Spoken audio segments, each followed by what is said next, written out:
বানালাম রাওয়া ভার্মিসেলিস, ওটা তোমাদের সাথে শেয়ার করছি। প্রথমে ভার্মিসেলিসটাকে একটু গরম জলে বয়েল হতে দিলাম, যেরকম আমরা ম্যাগি বা চাউমিনকে বয়েল করি। অন্যদিকে কড়াতে দুটো ডিমকে ভেজে ভুজিয়া বানিয়ে নিলাম। তারপরে অল্প পেঁয়াজ দিইনি, অ্যাকচুয়ালি অল্প একটু রসুন দিয়েছিলাম, আলু।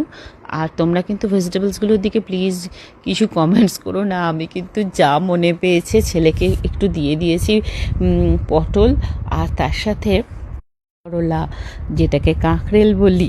হাসো না কিন্তু প্লিজ, কেউ কিন্তু উল্টোপাল্টা কিছু বলো না। তার সাথে একটু মটরশুঁটি ছিল, ওটা দিয়ে ভালো করে ভেজে নিয়ে সেদ্ধ ভার্মিসেলিসটাকে মিশিয়ে দিলাম কিছু কাঁচা লঙ্কা সমেত।